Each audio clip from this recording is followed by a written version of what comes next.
So capitalism that's based on Catholic social teaching and Catholic social doctrine as defined in Rerum Novarum, if Fortune 500 boards were just all reading Rerum Novarum and following that, their profits would be maximized and the world would be a much better place. Hey everyone, welcome back to the Catholic Founders Podcast, where we discover how to run your business like a saint. And today we have got a killer episode for you. We are speaking with the #1 Catholic venture capital investor. That's my words, but I'm very confident in saying them. His name is Tim Connors, and proof that he's the #1 investor is he's actually been named on the Midas List 4 times. If you're not sure what that is, I definitely encourage you to look it up. He has been investing for over 25 years and is currently set on using his influence and success to fix broken systems of all sorts, right? He's not letting anything under the sun out of his sight. If he sees a system that's broken and he believes that he can help the people in that system by fixing it, he will exert any sort of influence that he can upon it. He applies Catholic virtue and Catholic social teaching to every deal he looks at as a first kind of pass to make sure it's good before even considering the opportunity. And a couple of my favorite things about today's conversation are he discusses how he's trying to get canon law changed so that we can have better retention of people who come into our parishes. You'll hear more about that towards the end of the episode. He explains that companies who love their customers the most are the most profitable and have the lowest customer acquisition cost. Again, some big gems he's dropping right in the middle of the episode there. He shared how to be a systems thinker, something I'm very passionate about learning, and he gave some great tips on. And then finally, he shared why every Catholic needs to use their influence to show love to their neighbor to the max degree possible. And he cites some of the encyclicals coming out of the Vatican over the past couple decades. Very, very influential stuff. You're going to love this episode. I would say any Catholic who wants to make an impact on the world and to genuinely use their skills to glorify God should listen to this episode, because Tim, he is one of the best role models for people who are like that, people who want to make that influence. Obviously, we've talked about people like Tom Monahan on the podcast before, but Tim, he's still at it right now. He's still very active, and there's so much you can learn from him. Because he's living, you might be able to work with him or get to partner with him in some ways. I definitely encourage you to listen all the way through this episode, try to get in touch with him, and just see how you can help him achieve the missions that he's after, and together we can really, really change the world. All right, speaking of role models, if you want to surround yourself with other people who are serious about integrating their faith into their businesses, sign up for our peer group. It's called the Catholic Founders Guild, and it only costs $10 a month or $100 a year, so anybody can afford it. There's no excuse. If you are a builder and you are Catholic, this is the place for you. Just go to our Substack and click Upgrade to Paid. Any tier will get you into the group. All right, we'll see you there. Enjoy the episode.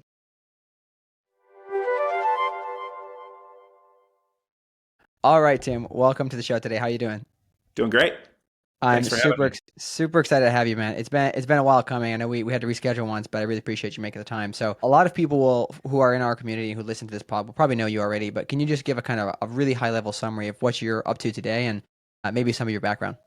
Yeah, sure. So I'm Tim Connors. I grew up in Fort Wayne, Indiana, youngest of 8 in a big Irish Catholic family. A lot of love, not a lot of extra money. So we struggled. Mom and Dad didn't admit it at the time, did a good job of hiding it other than the obvious stress, but they struggled to make it to payday for a lot of years. So that was good for me, because if I wanted any spending money, I had to earn it. So I had a paper route as a young boy in Fort Wayne, and then I mowed lawns and shoveled snow. And if I wanted spending money or money for college, I was generating it. So grew up there. That was fun. Half my family went to Purdue. Half of them went to Notre Dame. If I went to Purdue, I didn't have to work. If I went to Notre Dame, I had to work. So I picked Notre Dame and then worked about 30 hours a week while being in school full time. And Dad wanted everybody to be an engineer. So I started coding in high school. The math teacher at my high school was awesome. They had remodeled my high school the year before I started, and they put in a VAX computer. And the math teacher would come in early before school and stay late and teach us to code. And I took to coding like a fish in water. It was the most fun thing I'd ever done. So started coding in high school, did electrical engineering and computer science at Notre Dame, and then got a chance to get a full ride to Stanford to get a master's in the same. That's what took me to Silicon Valley. And then I was pretty much in Silicon Valley my whole career up until about 2.5 years ago, when COVID changed everything, and we can talk about what it did to tech and venture. I started out as a coder, worked at a big company, and then went to a little startup that we turned into a public company. and then went to business school and then started coaching founders in startups, 27 years ago now. And now that's what I do all day, every day. So I coach early stage founders. I'm usually first check, first coach, primary coach, and usually get involved before they have product, usually they have an idea of the problem they want to solve and a little bit of an idea of the solution. But I don't care that much about what they think the solution is because it's always wrong. We have a process on how we iterate to get to the right answer. So the fact that the attributes of the founder and the unmet need they're trying to solve and their why answer to the question is usually the most important thing. And then jump in and coach. And it's a lot of fun. You learn a lot when they work, and when they don't work, they're more fun when they work. And when they work, it's really fun because everything I'm doing is, has the opportunity to really make the world a better place. So when they work, not only do you do well personally, but you do a lot of good in the world. Mm-hmm. And that's what makes it the most rewarding. Yeah. So, I mean, you're somebody who, in all the people I've bumped into, you're kind of well known as the number one VC who's Catholic, right? And I'm just curious, has this been always a characteristic of you? Have you really kept your faith through the whole journey of being in Silicon Valley, being an investor? Can you tell a little bit more about that? Because I assume it's a compounding effect that over the many, many years, you've become known as this kind of the Catholic VC. Well, that's fun. That's awesome. If that's the rep. It's really fun. It's a journey. The Holy Spirit kind of, discloses to you just the right amount of information that you can handle at the right time. We grew up Catholic, going to church every Sunday. Mom always taught us to say our prayers and do unto others, the two greatest commandments. And went to Catholic grade school and then couldn't afford the local public high school or the Catholic high school. So went to public high school, which was awesome. I met some amazing people there and then went to Notre Dame. So I went through Catholic school a lot. And then I got out to Silicon Valley and it was like a completely different world. And it was interesting because I was struggling at first to figure out how to connect what Mom taught me to business. And a lot of the role models in Silicon Valley are, they're good people at the core, but a lot of unformed folks. So they're not bad people. They're just oftentimes not well-formed people. And then there are some folks that are really kind of troubled because they don't have that formation. And so I saw a lot of stuff happening in business and I never really could quite correlate, how to put that back into my faith. And then had a really fun kind of breakthrough experience where a guy named Peter Kilpatrick, who's now the president of Catholic University, was the dean of engineering at Notre Dame. And when you have some success, you always try to give a little bit to your alma mater, and then good alma maters are great at trying to get you involved with your time and talent. So you keep giving more. And so they put me on this engineering advisory council, and Peter was the dean. And I said to Peter, Peter, if you just want people who write checks and smile and say you're doing great, pick somebody else. But if you really want somebody who's going to challenge you and coach you, let me know. So he said, bring it on. And so we had a wonderful relationship. We did all kinds of amazing things at Notre Dame Engineering, ran into some bottlenecks at levels above that kind of blocked some of the innovation stuff we wanted to do to have the biggest possible impact. But Peter's awesome. And then now Peter's president at Catholic University and doing amazing things over there. And so he, a couple of years ago, decided, hey, Tim, let's get the band back together. And finally I listened. And a year ago, I joined the board of Catholic U, which has just been a wonderful, wonderful experience. But the thing that was amazing for me is he shared, for the first time, he shared this encyclical by Pope Benedict, Caritas and Veritate. And that encyclical was like the Rosetta Stone for me. Once that really for me made it clear how to tie back what Mama taught me as a kid to how do I do that, do good live the two greatest commandments in my work. And he's much more articulate than me, but Benedict basically says, solve the real need of your neighbor with your work. If you do that, you're loving them. So solve the real need of your neighbor, do it with your God-given skills, talents, and then do it with the max degree of influence you have in the polis, he calls it, in the world. So, solve the real need of your neighbor, that's the second greatest commandment. Do it with your God-given skills, that's the first. And then just do it with everything you got, right? And once I read that, for me, it was like, okay, now I get it. And then a whole bunch of stuff I was seeing people do and a bunch of stuff I was seeing, venture capitalists do was like, hey, wait a minute. This is either not solving a real need in the world or it's hurting people more than helping them. And there's there's a VC from a fairly famous firm that likes to, say, I only fund the 7 deadly sins, for example. So, you can certainly make money taking advantage of people or addicting them to sports betting or juuling or giving them predatory lending products. You can make good money doing that stuff. It's actually easier to, if you love your customer and make their life better, because then they tell their friends. So your cost of customer acquisition goes down. So, but there's a lot of stuff that gets funded that just inherently is just making the world worse, not better. And so that once I read Caritas and really studied it and learned it, then I'm like, okay, now I understand. Let me have a first filter on a deal of like, hey, is this actually making the world better or worse? And the best returns I've had are deals that fundamentally make their customers' lives better. Mm-hmm. And, it's really fun because you get a founder who's really mission focused that way. And they're some of the most fun founders to work with. They're some of the most passionate founders. They have no quit because their why of why they're starting that startup often is really, really rich. But, nobody's, like the Juul guys, they didn't start that company to get people addicted to nicotine. They kind of landed on it. It's like, how proud can you be of your work if that's your legacy, right? I often encourage people, just find that thing you're really passionate about, that real need you want to solve of your neighbor.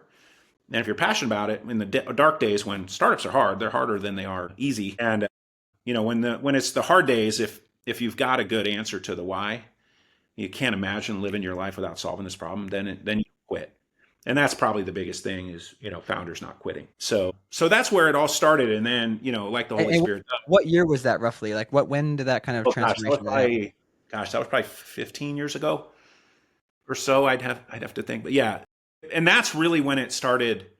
Then it was like, aha, I get it. And then the Holy Spirit kind of peels the onion for you every year. And then it's like, so I often say the Holy Spirit's got to hit me upside the head for me to listen sometimes. Yeah. But I finally get it ultimately. So I'm sure in a year or 2 years from now, I'll say, oh gosh, I didn't know a thing in July of 2025. But it's really an amazing journey, and just that he gives you what you need when you need it, and once you just surrender to him and say, what do you want me to do? Then all of it's a lot easier. Yeah. This episode of Catholic Founders is sponsored by Fio, the streaming platform built for Catholic creators and audiences. Think Spotify, but exclusively with Catholic content. And you know what caught my attention about Fio is it's not just another streaming service. They're actually solving how Catholic business owners reach engaged, faithful Catholic audiences who are actively seeking content that's aligned with their beliefs. And right now they've got a very special offer. They're offering free advertising space for Catholic entrepreneurs, no risk and no commitment. This is your chance to reach Catholics that you cannot find anywhere else. Just head to fio.fm/ads. That's fio.fm/ads to sign up for this free advertising opportunity. The Fio app is available on iOS and Android, with web coming soon. All right, back to the show. It seems maybe obvious to a lot of Catholic entrepreneurs listening, but you mentioned something that effectively once the deals you were looking at passed the initial test of, hey, is this good for like helping your neighbor? Does this pass the virtuous test, if you will? Could you say more about, like, it sounds a bit obvious, but virtuous founders or people who are pursuing a certain good and have a good in mind as the outcome, they tend to do a little bit better. Can you say more about like just maybe some of the obvious things that seem obvious or things that you've learned through that experience or seen? Yeah, so I usually talk about 3 attributes of a founder that I care most about: smarts, goodness, and grit. So smarts. Startups are a race against the clock, right? You have a certain amount of time to figure it out, and if you listen really well to your data, almost all startups can be successful, right? Almost every founder gets the unmet need right. It's just a matter of, can you iterate fast enough and listen to your data and your customers well enough that you can get to the right answer on product market channel fit. And we can talk about, it's not just product market, it's product market channel is the biggest thing. So founders that are successful tend to just have a really fast motor, right? So just a lot of really good raw intelligence, that's been pretty key. Because the faster you learn, the faster you iterate, that's really important. So smarts is important. Goodness and grit are the other two. Grit's kind of easy. When the going gets tough, do you quit? And the number one reason why startups fail is founders quit. So you got to have grit. And then goodness kind of has a number of different components. So empathy. Do you overexpress for empathy? Lloyd Tabb, one of my successful founders, awesome on so many things. But one of the things he always says is startups are an act of empathy. right? Just like Caritas and Veritate, what's the real need of your customer? You got to put yourself in the shoes of the customer. What is their problem, and really understanding their problem. So folks that overexpress for empathy are amazing founders. Self-awareness is next to empathy under the goodness category. Are you self-confident enough to know what you know and don't know so you can tell your coach so we can coach you? If you hide information, it just delays your ability to iterate. So my founders that are self-confident enough to say, hey, Tim, I don't have a clue what you're talking about. Help me. The best thing I can ever hear from a founder, right? Because then I can help them. And then moral compass. So do you always do the right thing when nobody's looking? And those are the most tragic stories for founders when a founder struggles with a moral compass problem. That's personally tragic, and it's such a bummer. Every once in a while, somebody with a troubled moral compass will sneak into the portfolio. I try to really screen on that, and it tends to never end well. So if you got smarts, goodness, and grit, and under goodness, you've got this combination of empathy, self-awareness, and a really strong moral compass. Almost every founder can be successful. I don't think I've ever backed a founder who didn't have the unmet need right. Sometimes they've had to pivot a little bit along the way, either on the solution or the unmet need. But if they got those three attributes, then we tend to be able to do a good job coaching them. And they don't all work, but enough of them work where you get your LPs good returns and do a lot of good in the world. How do you exactly screen for, especially the goodness part? Because I can imagine that's not necessarily. It can be a little bit difficult to figure that stuff out, right? How do you do that? It's lots of years of interacting with founders, number one. So I get a good feel for people. My wife's actually probably the best read of people that I've ever met. She's amazing at really understanding what somebody's all about. During COVID, I did a lot of calls from my living room, and she would listen in, and right after the call's over, she would tell me whether she thought I should be in business with that person or not. And I've never seen her be wrong on it. I need to listen to her more the way I listen to the Holy Spirit as much as I can. So that's one. And then reference checking is a big one. So most of my deals are referred deals. Very rare that I'll back a founder who's not well known in my network. And so good entrepreneurs hunt in packs. So I try to do as good of a job as I can for my current founders. And then they are the ones that tee up their next startup and their friend startups. And it's those referred deals. Then you're taking a lot less team risk because you got somebody who's known somebody for years and years and years. So like there's a bunch of investors who do it differently. Like I would never be an investor that just like shows up at a demo day at Y Combinator and starts writing checks. Mm-hmm. That's very uncomfortable for me. So I like it much better when there's a good pathway to get the true scope of what somebody's all about. And we got some fun AI that's being built in the portfolio that's going to allow me to do. I'll have an AI VC associate here shortly from one of my companies.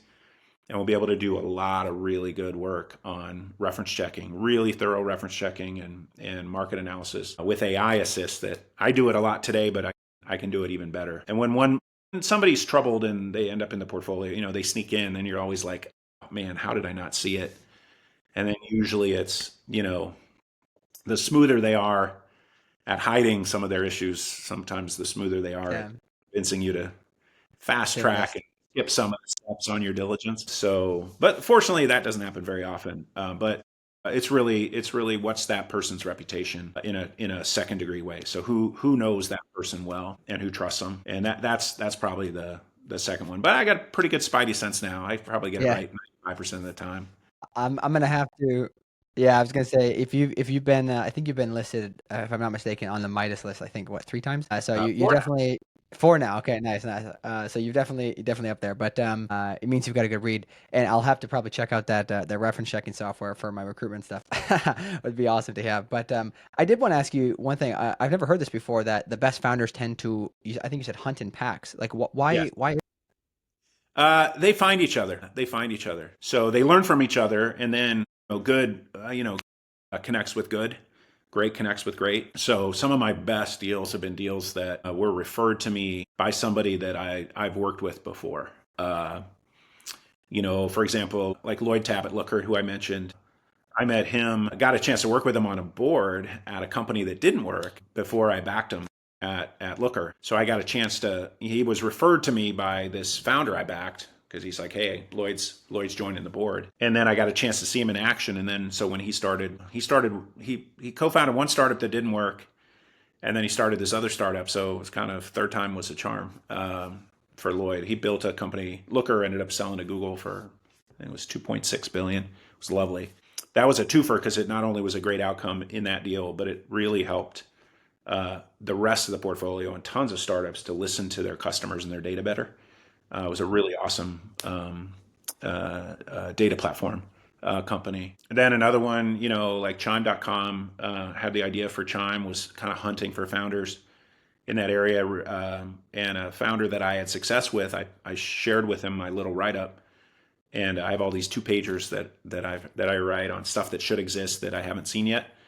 And I shared it with him, and he referred me to the founder of Chime. So once you get referred with somebody that's well known, then it's just, it just makes it so much easier. It's less risky than to back somebody that isn't well known to anybody, right? That was probably the hardest thing once venture went from being a very, where almost all the elite founders were in Silicon Valley to now it's all over the world. I'm meeting some amazing people from everywhere. That's awesome. That whole ability to reference checks is interesting because it's gotten so fragmented now. Yeah, a little more difficult. That's definitely changed. A lot of stuff's changed since COVID in venture, but that's one of them. Is how do you really vet these guys to make sure they're somebody you want to you back somebody and your reputation blends with theirs, and so if somebody's not trustworthy, it shows badly on you too. Yeah, absolutely. So I'm going to shift a little bit here. Somebody in preparation for this, I was doing a bit of research. Somebody told me that you are a very clear systems thinker, and it's obvious from the short amount of time we've been chatting that is true. And I personally find myself to be I have a very difficult time getting my thoughts organized. That's why I do podcasting, because I can spit it out and then maybe think about it later.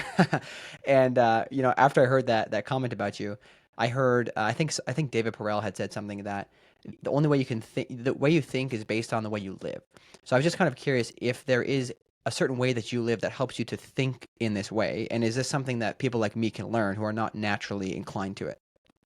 Yeah, no, systems thinking's a blast. Folks that have grown up and have been attracted to STEM majors have a tendency to think more in systems than others, I found, but anybody can learn how to do it. But my wife, thankfully, is very patient with me because my life is interesting because I've got to, if I start funding stuff that's obvious now, it's too late, right? Because I'm a first check pre-seed investor, right? So I got to be thinking about what's the world going to look like in 6 or 8 years, and then I'm backing that far before it's obvious to anybody. So I spend a lot of my time, I read like crazy, and then I just think in a way that says, okay, if you take those unmet needs in the world, who's trying to serve them today, and how is that system broken?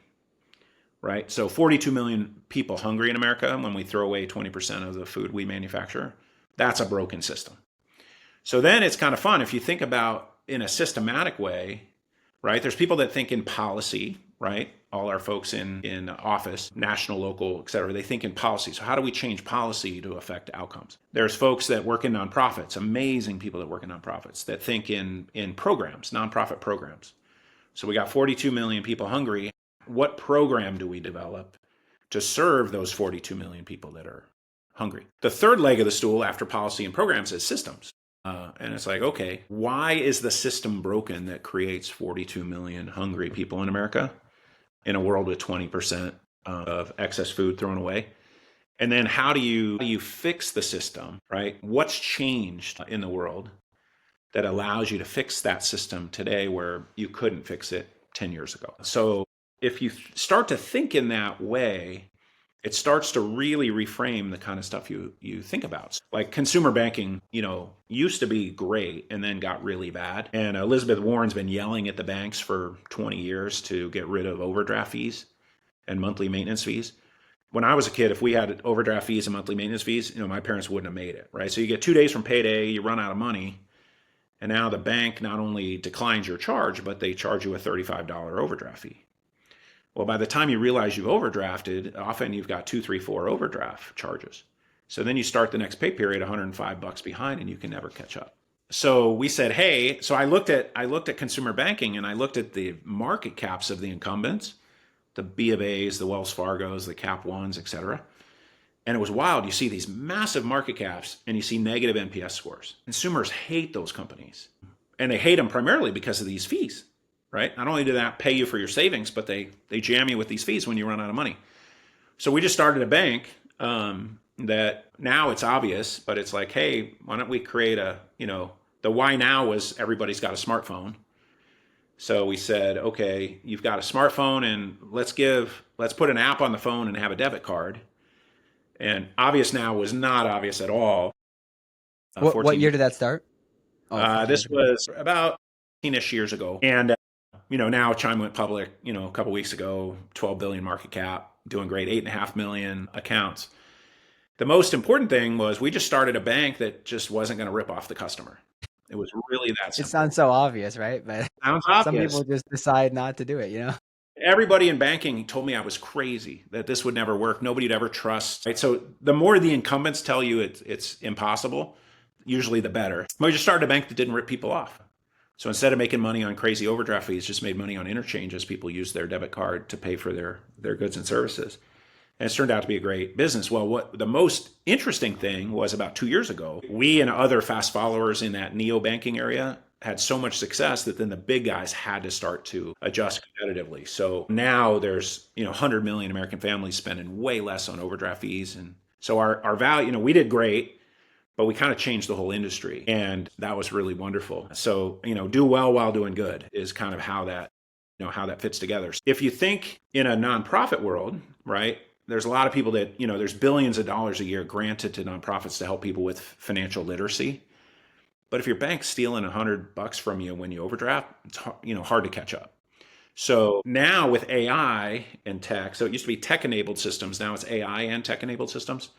Man, the stuff you can do now to solve some of those things that just seem like they were unsolvable before, it's just amazing. So we're going, if you go down the list of the average income American family and every one of their line items on income and budget, and you look at almost every line item, there's big, huge market caps and lots of bad NPS scores. So we're just picking off nearly every category now with solutions that can just allow people to have, a few more bucks at the end of the month. If you grew up in that environment, I grew up in that environment, an extra $100, $200, $300 a month at payday can make the difference between being homeless or thriving. And so because these markets are so massive, because 2/3 of American families struggle to make it to payday, these markets are huge. So you apply a little bit of AI and tech to think about, okay, here's the broken system. How do we fix the system? If you think in a systems way, you can really come up with pretty interesting solutions. Like we've got a solution to homelessness now, which is rolling out around the country. It's really fun. And it took me about 10 years to figure out the system, but it's a 3-step system. And there's a little bit of a role for the nonprofit program folks, who are amazing people.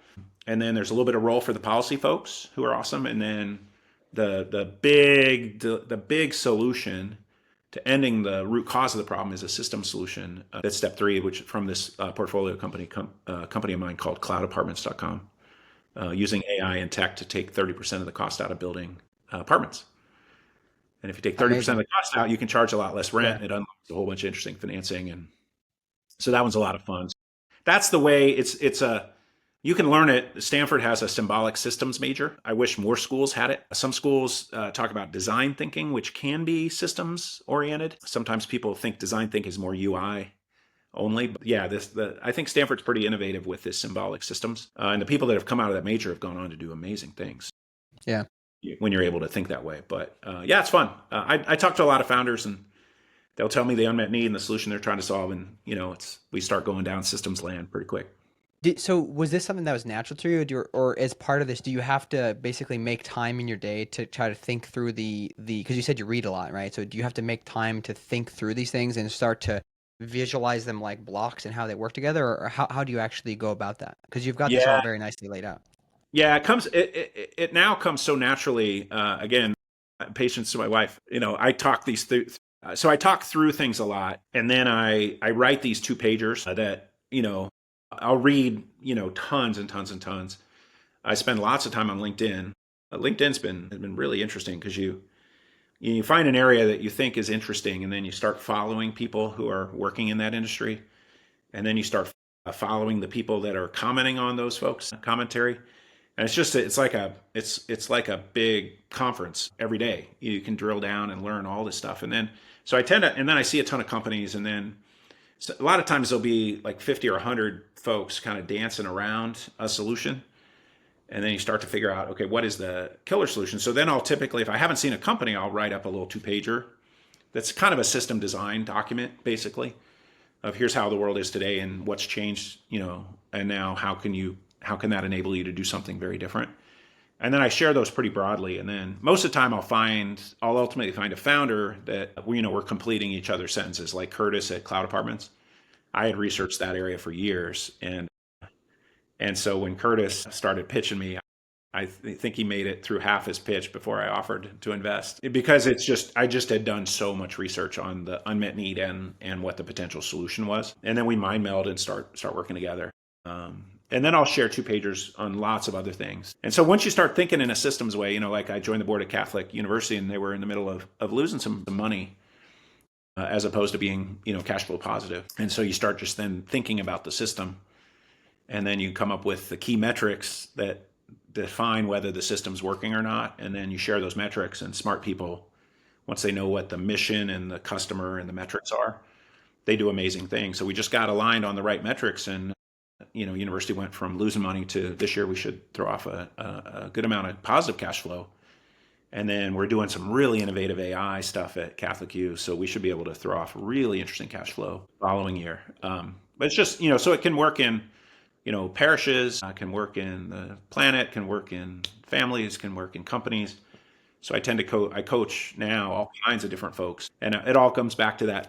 What's the system? What's working in the system? What's not working in the system? How do you change the system? And I've never been more excited than I am right now in all my years in tech that AI applied to try to do good for customers. You can do a lot of evil with AI, as we've seen with some folks. But if you're intentional to do good with it, man, you can do good at a scale we've never seen before. Yeah. A lot of investors, like the very savvy investors, are super focused on just like maximizing ROI, right? And this especially comes in the private equity world, maybe a little bit more so than VC, but this kind of has given a sort of macro bad rap to capitalism.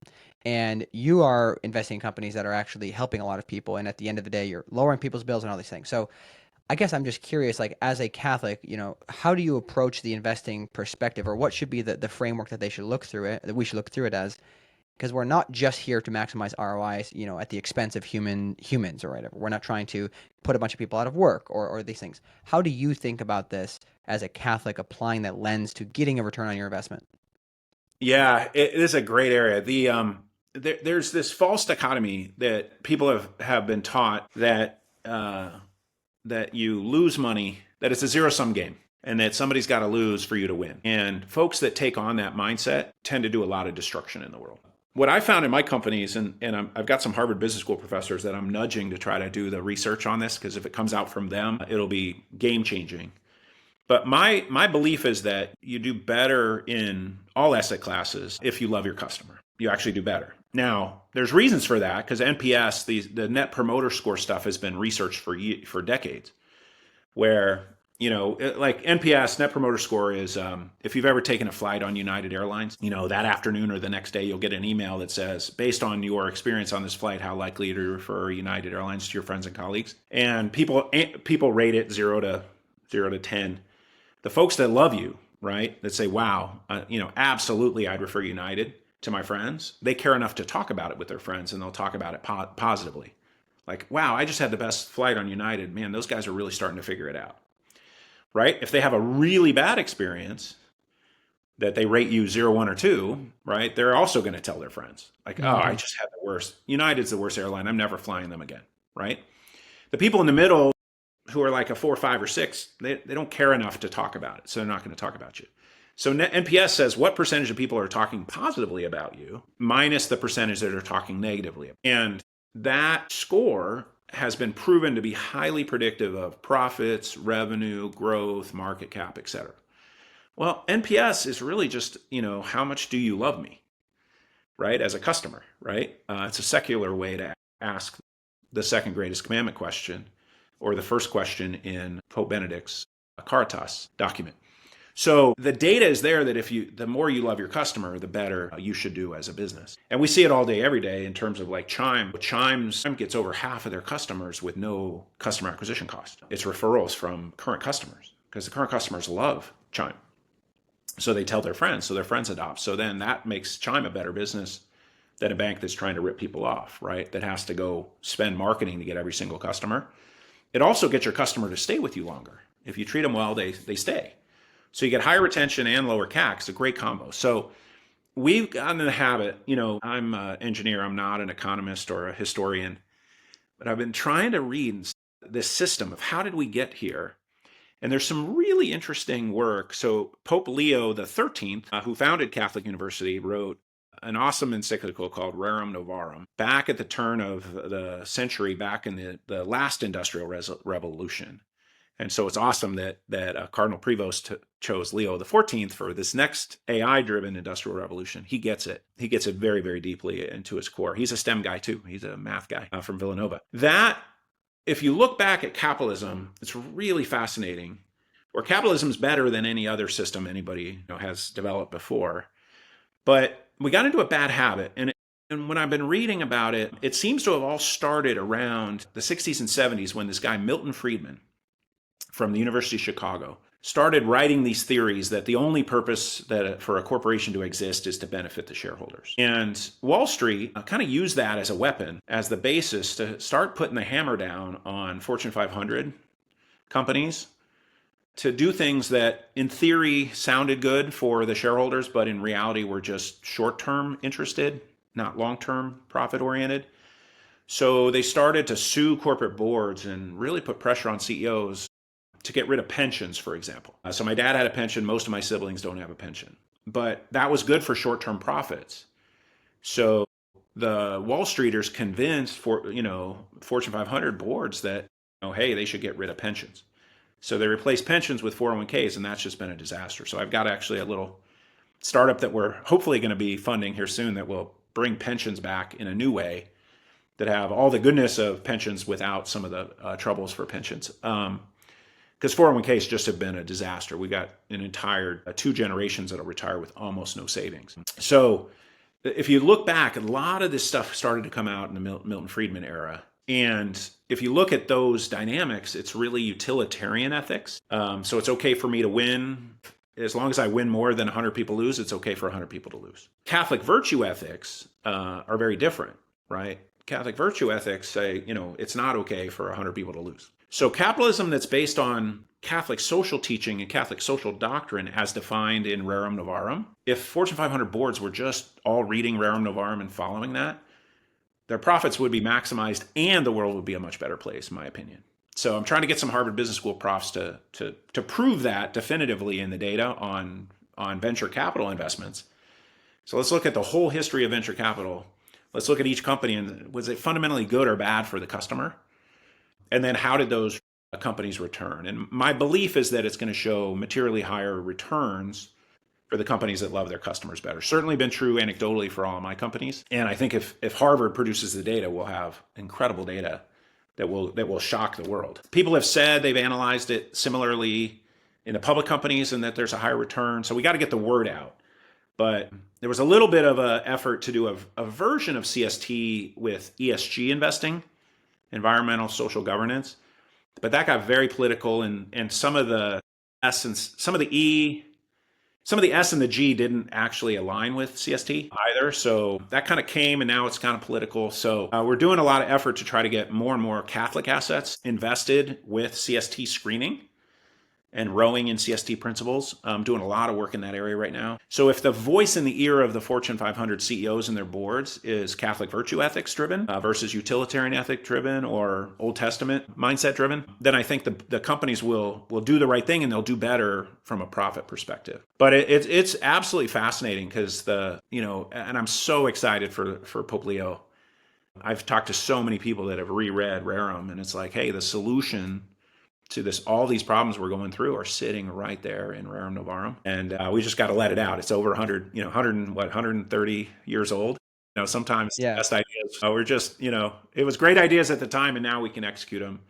So I'm thinking about the system right now of how do Catholic families and Catholic organizations invest their assets?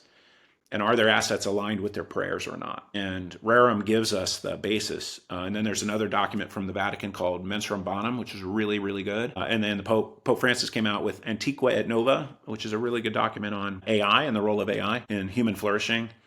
And so if all Catholic assets were kind of screened and filtered and invested with CST principles from Rerum, and Antiqua and Mensa Bonum, we'd have collectively allowed voice for the vulnerable in these companies. And no matter what you do in the nonprofit world to serve the victims of broken systems, man, if capitalism's rowing against you, man, it's hard to make that up with philanthropy. Yeah. So this is a big focus for me right now, is just helping some of these huge Catholic asset managers really think hard about these documents, the USCCB investment guidelines, Mensa Bonum, Antiqua, et cetera, and really make it easy for Catholic families and Catholic organizations to invest aligned with our prayers. Yeah. And I think So if we do that, it's going to be amazing. So if I were to try to summarize this, that you would say that if somebody's looking to invest and make a return on their investment, which is obviously not a bad thing in itself, as long as they apply this lens of kind of the virtue or the Catholic teachings to it, and there's nothing that's in conflict, and there's not going to be any damages done, then it's a good thing to pursue it. There's no harm in pursuing a return on your investment. Correct? Correct. And I think like you take Chime as an example, right? We did really well on that investment, but we did a lot of good with it. So we made the more we loved our customer, the higher our profits. Lloyd at Looker, actually, he called customer support the Department of Customer Love at Looker, and it just set the tone of how Lloyd lives his life and lives business. And the culture of a startup tends to take on the moral compass and the culture of the founder. And so the reason why Looker was so successful, Lloyd was a phenomenal product guy, coder, but he also set a culture that, hey, we're here to make our customers happy. So we had tremendous loyalty, tremendous retention. So I think it's a false choice to say you're doing evil in the world if you make a return. Now, you're doing evil in the world if you make a return doing evil in the world. But if you're doing good, the better your business model, the more people you can help, the bigger your sphere of influence per Pope Benedict is. You can be usury, but if you're trying to do good, if you're putting those profits to work to do good in the world, it doesn't. Capitalism can be good if it's CST capitalism versus how this Milton Friedman capitalism has kind of manifests itself over the last 40 years. Yeah, I mean, it's, if you can align capitalism in a way that you can do good and make money at the same time, then you have a lot of like you said, two forces pushing together, right? It's not just pushing a boulder uphill. You at some point, hopefully, the boulder starts rolling down. You got to chase it. Yeah, exactly. My favorite phrase with my founders is "do well while doing good." Yep, exactly. Right. One thing I think it'd be very good to get your take on is you mentioned this earlier, where I forget exactly where he was at the dean, I think at Notre Dame. You said at the time. And you're saying, hey, I'm not just going to write checks and smile. I'm going to challenge you. And to me, that sounds like you're applying the lean startup method, if you will, towards some other institution that's not a startup. Could you lay out what you think are the virtues of the rapid iteration kind of startup development mentality? What are the virtues of that we could apply to any other institution? Yeah, it's really fun, and anybody's interested, they can reach out, and I'll share a little winning metrics document with them that I use with all the folks I coach, and I coach parish pastors and cardinals and bishops and university presidents and lots of startup founders. They're all in the same. It's all the same stuff, right? So who's your customer, right? What's your mission?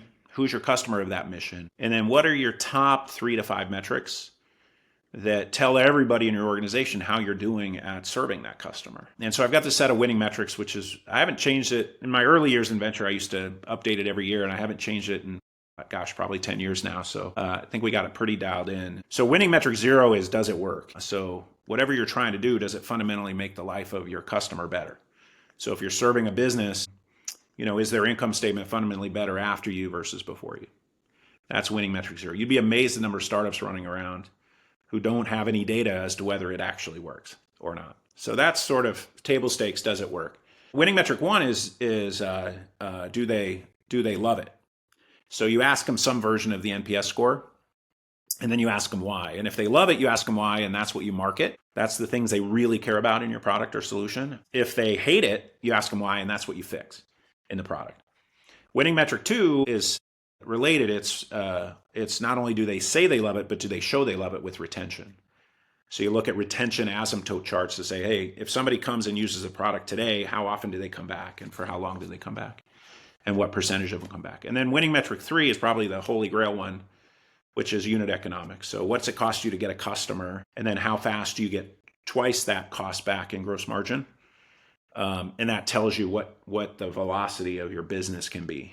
So if you take $1 off your balance sheet, spend it to acquire a customer, and you get 50 cents, you don't have a business. If you spend $1 and it takes 5 years to get $2, you got a business, but it's not going to be a venture scale business probably. But if you spend $1 and get 2 within 3, 6, 9 months, you got a chance for something that can be a really fast grower. And then winning metric 4 is just once winning metric 0, 1, 2, and 3 all work, then you scale it. So those same metrics can work for any organization. We do fine-tune versions of them for different types of organizations. Like there's different metrics that we're focused on for Catholic U.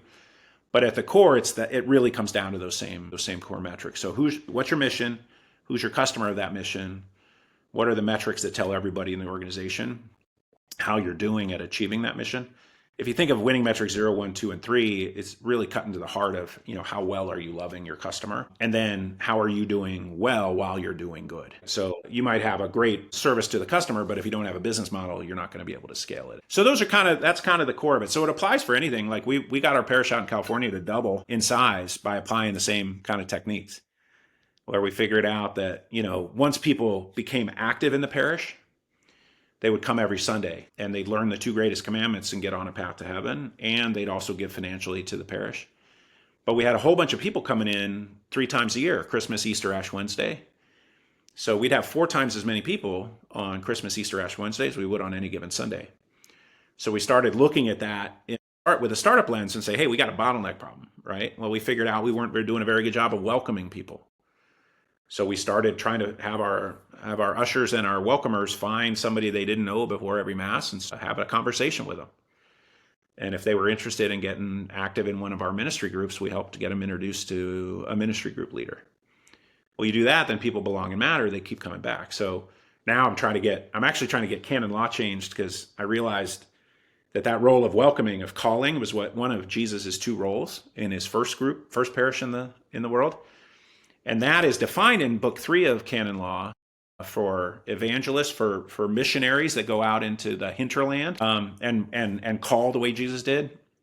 But the canons that in Book 3 that talk about how to do that are missing in Book 2 that talks about parishes. So from a systems perspective, right, going back to that, if every parish had the role of caller defined in canon law, then all 500,000 parishes would be better at welcoming. Right now, like we moved to Nashville, and the bishop of Nashville's kind of embarrassed by this and wants to fix it, but we went to 5 different parishes over 2.5 years, and living in Nashville in our new diocese, and not a single person has ever reached out their hand and introduced themselves to me and had a conversation with me across 5 different parishes. So easy to fix. If each usher in each parish is given the challenge to find one person that they don't know before each Mass and engage them in conversation, and if they're new to the parish, help them get introduced to a ministry group leader that might be relevant to them, every parish can double in the world. You can apply the system thinking and the same kind of methodology to any kind of organization. It all comes back. Organizations that win are organizations that love their customer, love their employees, love their suppliers, help versus hurt the planet. It's all the same. So it's really fun, because at first I was just coaching founders, and then you start to have a little bit of outsized wealth creation. So then you start getting involved with some nonprofits, and then you realize that a lot of the same mission, customers, metrics stuff works as well there. And then you work with nonprofits enough, and they're just wonderful, wonderful people. But then you realize, hey, these guys are really, for the most part, are helping victims of broken systems. So you learn a lot about unmet needs in work with nonprofits. And then I go to work, once I learn the unmet need, to go, okay, what's a AI tech-enabled system solution we can get going to solve this unmet need, so there's a lot less victims, so that Catholic Charities has a lot less victims of broken systems that they have to help so well the way they do their work. Yeah, this is amazing. This is actually a really good segue to the final thing I want to ask you is, I find personally a lot of people are a little bit, sometimes they don't like the idea of people pursuing the ability to influence the world. They think, you're just pursuing mammon. But you've mentioned a whole bunch of things in here where you're like, hey, I'm trying to get these guys to do this. I'm trying to get these things changed. And you're unabashed about it. You're willing to look at the system and say, I'm going to try to change that because I can see a better world from it. I don't know exactly how to ask this question, but it's like, where does that come from? Why are you willing to just go do these things? Because you've got so much on your plate already. You could say, I'm doing enough good, but yet you're going to go reach out. You're going to constantly test these things and just try to improve the world in literally so many different ways that you just happen to encounter these different things and you know there's a problem. So you're going to go pursue it. Like, any things you can share there about the ability to do this because you've had success and why you're willing to go out of your way to try to make these things better. Yeah, no, it's really fun. It really comes back to Caritas, where we started, Caritas and Veritate. So solve the real need of your neighbor with your God-given skills to the max degree of influence you have in the world. And so for me, if we think about the problems to solve, I coach founders and coach leaders who solve a variety of different problems. So my customer, I kind of treat it as the three customers of Catholic social teaching or Catholic social doctrine. So the vulnerable family, the poor, is one of them. So Chime would fit under there. Cloud Apartments fits under there. The planet, our common home, Laudato Si. So what are solutions that decarbonize the world? A lot of fun stuff going on there from a systems perspective. And then the church, the parish and the church itself. So those are my three customers. So the vulnerable family, the poor, the planet, the parish and church.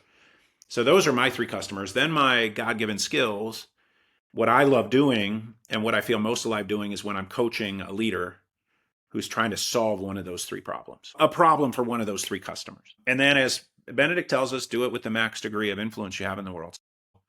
It's sort of, if I have the ability to engage somebody and help them, if they're eager, if they have an important mission and they're eager to be coached, I'll coach them. And if they have an important mission and they're not showing signs of wanting coaching, I'll still nudge. Doing that with one of my alma maters right now, where they've got a tremendous mission and they're just got to get a little more focused on the right metrics. So for the most part, though, I spend my days coaching leaders who are eager to be coached, who have missions that matter to them deeply and matter to me deeply. And so once you start doing that, it's like, not everybody's a system thinker. Not everybody has that mindset. God gives all of us unique skills. And as Benedict says, do it to the max degree of influence you have in the world. So I kind of wake up every day trying to make the world a little bit of a better place each and every day. And for me, it's really fun because I have, so many projects going on at the same time where founders are 100% focused on one problem and one particular solution to the problem. And for me, I have a short attention span. So for me, it's fun. Every hour of my day, I'm talking to another leader who's working on a particular problem. But collectively, man, if all of these folks I'm coaching are successful doing what they're doing, they'll do well for them and their families, but they'll do just massive good in the world. Yeah, this is amazing. I think this is a great place to end. I just want to say I really appreciate your perspective and your willingness to, especially to that last point you keep mentioning, right? Do it to the max degree that your influence will allow. I think a lot of people undercut their ability. They might say, "Oh, I'm not that important. I'm not that influential." But there's a lot that they could do if they try to, and if they try to, God can take it and make it, 10 times or 100 times better than what their own efforts can do if you're willing to do it in a way that's open to God's hand. So I just really appreciate this. I really believe that if everybody did this, if all Catholic entrepreneurs did this, we would change the world in short order. That's my genuine belief. So anyways. I couldn't agree more. I couldn't agree more. Yes, I totally agree. I think we've got the right ethics system with Catholic virtue ethics. And so the more we row together, the more we work together, I think we have we're born, the Holy Spirit put us here at a unique time. There's a reason why we're all here right now with, in particular with AI and its potential for just massive evil, but just tremendous good. I really truly believe that if good minded people are putting AI to work in a way that really helps human flourishing, I think every family can thrive, and the planet can But thrive. it's important. It's important that we actually try to make thrive, because there's so many people who are, you could see right now building AI systems that are, kind of, there's no particular morality to it, but as a result, it ends up kind of being used for really, really negative things, right? And so that's why it's super important for us to have Catholic builders or morally oriented builders. I know you're involved with DOMINUS Lab too, so it's obvious that you're pushing these things, right? So awesome, Matt. Yeah. Any final? All faith traditions are awesome. All my founders that have done the best have been active in one of the world religions. Mm-hmm. And folks that are just, none of us are perfect, right? We're working to try to be better every day. But, if you've got that effort to try to be better and try to learn and try to grow your empathy and try to get better doing the right thing when nobody's looking every day. Those are the folks that, have the growth mindset that are the ones that I like working with, because, everybody knows I'm very far from perfect. Only our good Lord is. Yeah, awesome, man. Well, where any final calls to action or where people should reach out if they're looking to get mentorship or anything you want to just direct them to? Yeah, just reach out on LinkedIn. Tim Connors at PivotNorth, happy to connect. And then we've got this really neat new comms platform called Vinly.co going.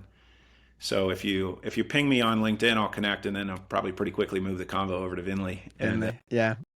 and we'll get it Yeah, get it going. That has an opportunity to be a really, really big force for good in the world. Communications, conversations that matter is what the founders like to talk about there. If you design a social network to try to help people find their small group the way Jesus and his 12 did versus some of the social networks designs of the most popular social networks today, Vinly has a chance to help everybody find those small groups where they belong and matter together. And man, that would do a great service in the world. So rooting those guys on a lot to get to big scale. Yeah, we didn't get a chance to talk about them, but I've been using the platform recently, and I quite like it. So we'll have to we're gonna definitely have to get Peggy on at some point to talk about it. But She's awesome. Well, awesome. thank you so much. Thank you so much for coming on, Tim. We'll have to do this again sometime, but I'm looking forward to hopefully hanging out in Nashville sometime. Yeah, great catching up. Take care. Bye-bye. All right.